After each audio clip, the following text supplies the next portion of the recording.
Hola, hola, te damos la bienvenida a una nueva edición de ¿Sabías que? El podcast con curiosidades de las artes, las ciencias y la cultura que te va a mostrar cuántas cosas podés aprender, cuántas cosas podemos aprender. Hoy vamos a empezar hablando de una mujer. Se llamaba Berta, una chica alemana ya por la década de 1920 que era enfermera. Ella vivía en un pueblito alemán pero se trasladó hasta la ciudad de Hamburgo. Allí consiguió trabajo en un hospital, el Hospital de Otorrinolaringología, y precisamente allí en Hamburgo conoció a un joven. El joven se llamaba Al-Aich.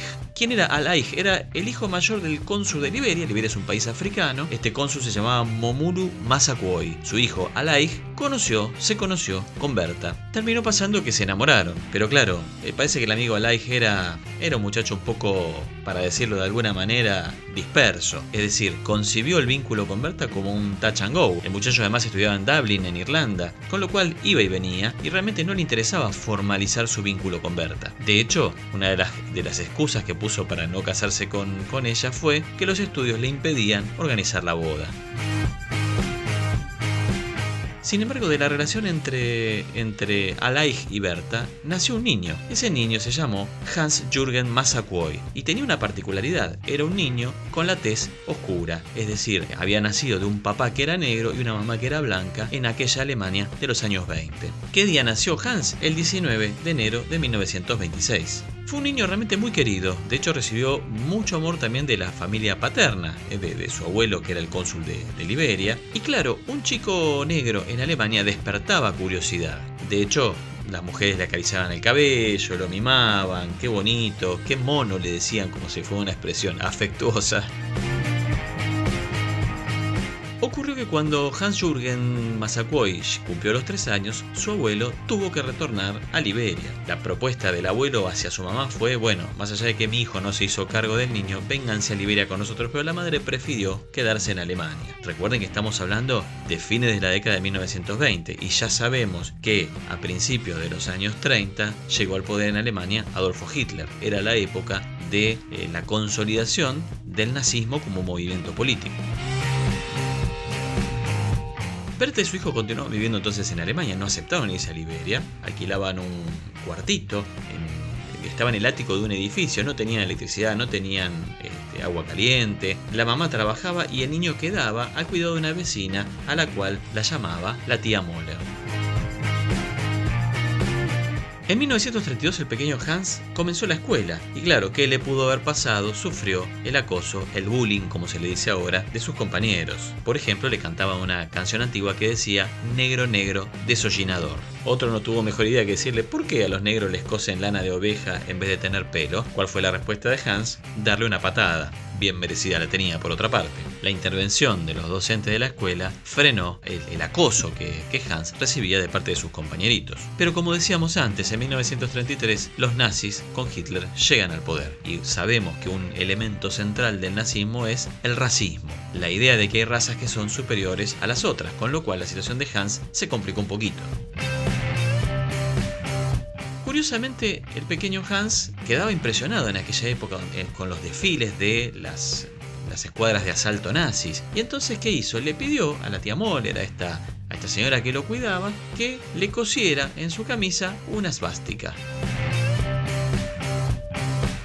En 1936 quiso entrar en la rama infantil de las juventudes hitlerianas, pero, como pueden imaginarse, fue rechazado. ¿Por qué? Por el color de su tez. En 1938, cuando tenía 12 años, el director de la escuela primaria falseó sus notas para impedirle entrar en la secundaria y eso obviamente le cortaba el camino a la universidad. ¿Por qué? Por tener la tez oscura, por el racismo que imperaba en Alemania en aquel entonces. Hans tuvo que soportar en ese tiempo tan complicado de la historia alemana ciertas miradas con desdén, pero al mismo tiempo, al haber habido pocos negros en Alemania, realmente se le prestaba poca atención. O sea, no fue el caso de otras minorías, pero en el caso de los negros eran muy poquitos. Por eso el odio que había en esa Alemania nazi, curiosamente hacia esos negros, era relativamente menor en comparación con lo que pasó con otros grupos. Siendo un adolescente, un miembro de la SA, que era una de las escuadras patotas con uniforme uniforme de los nazis, lo metió en un bar a la rastra, una vecina lo observó, le avisó a la madre y la madre fue y lo rescató con total fiereza de las garras de esos energúmenos que obviamente no tenían buenas intenciones para con el pobre Hans.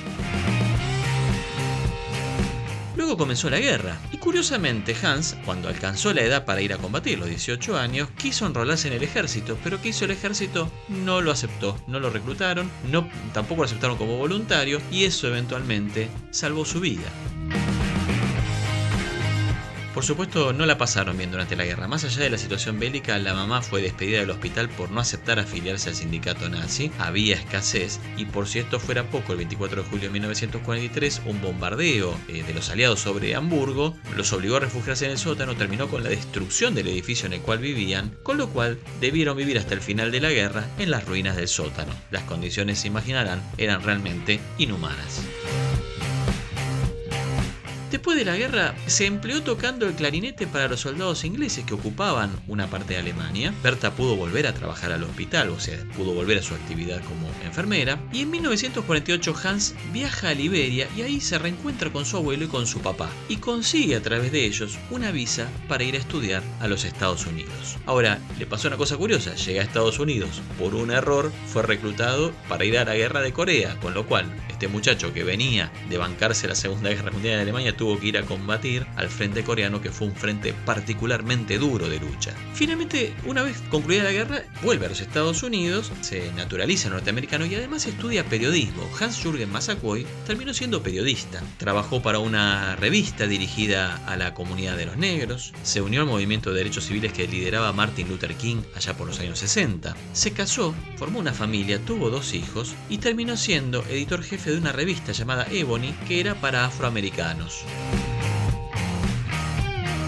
Hans-Jürgen Massaquoi regresó a Alemania, que se seguía considerando su patria, muchas veces, y publicó en el año 1999 un libro con sus memorias. Finalmente, Hans-Jürgen Massaquoi murió en enero de 2013 a los 87 años. Una vida sin duda muy larga y además con experiencias tan fuertes vividas, ¿no? Que incluyó la participación en 2 guerras, en una como habitante de la Alemania que estaba involucrada en el conflicto y en la otra como soldado peleando en Corea.